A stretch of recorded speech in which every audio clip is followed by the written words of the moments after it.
Morning student, मैं योगी sir. आज आप लोग को मैं बीएससी फर्स्ट ईयर का जो बॉटनी का सिलेबस है उसके बारे में बताने जा रहा हूँ। बॉटनी का जो बीएससी फर्स्ट ईयर का जो सिलेबस है वो चेंज हुआ है अभी।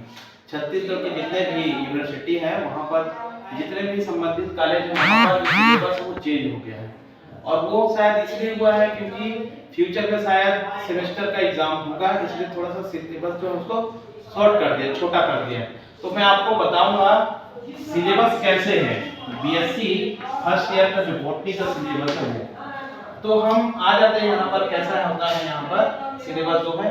तो ये बॉटनी का जो सिलेबस होता है वो 3 पार्ट में बटा हुआ होता है ना। तो 2 पार्ट होता है, वो क्या होता है, थ्योरी होता है, पेपर फर्स्ट और पेपर सेकंड, ये दोनों क्या होता है, थ्योरी होता है। और एक पार्ट जो होता है क्या होता है, प्रैक्टिकल का होता है।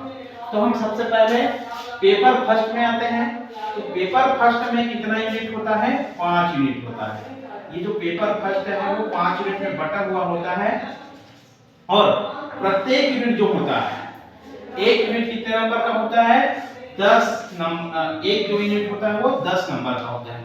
इस प्रकार से टोटल 5 यूनिट जो होता है, टोटल 5 यूनिट जो होता है वो कितने नंबर का हो जाता है, आपका 50 नंबर का। ठीक है, तो है ना भाई, एक यूनिट क्या होता है 10 नंबर में बटा रहता है, तो 5 यूनिट कितना नंबर में बढ़ जाएगा, 50 नंबर में। और 50 नंबर में पासिंग कितना होता है आपका, ये 17 नंबर का, है ना। तो पेपर फर्स्ट जो है वो टोटल 50 नंबर का होता है, जिसमें पासिंग नंबर कितना रहता है, 17 नंबर। सेम हम क्या जाते हैं पेपर सेकंड में, जब आ जाते हैं तो पेपर सेकंड में भी क्या होता है, यूनिट 5, यहाँ पर भी 5 यूनिट होता है। और पर जो यूनिट होता है, पर यूनिट कितने नंबर का होता है, यहाँ पर भी 10 नंबर का ही होता है। इस प्रकार से यहाँ पर 5 यूनिट जो हो जाता है, 5 यूनिट जो होता है वो 50 नंबर का होता है। तो सेम यहाँ पर भी पासिंग नंबर कितना हो जाता है, पासिंग नंबर कितने नंबर का हो जाता है, यहाँ पर भी 17 नंबर का हो जाता है। तो 17 पेपर फर्स्ट में 17 लाना है आपको, पेपर सेकंड में 17 लाना है। तो कितना नंबर हो गया, 17 दूनी 34, है ना। कितना नंबर हो गया, 34। कितने में, 100 में, है ना।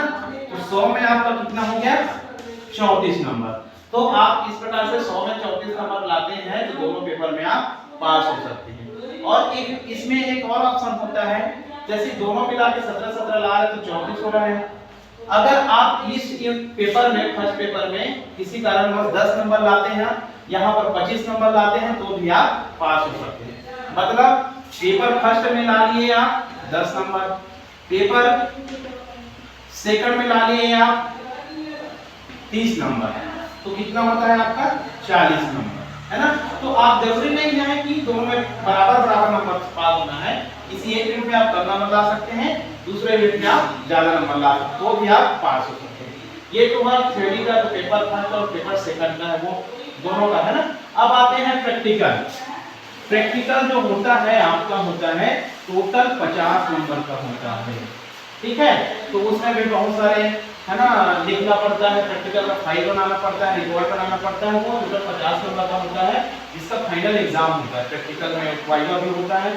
और ये टोटल 50 का हुआ, तो इसमें भी पासिंग रहता है 17 नंबर, है ना। तो टोटल 50 में आप 17 नंबर पाते हैं तो आप प्रैक्टिकल में पास हो सकते हैं।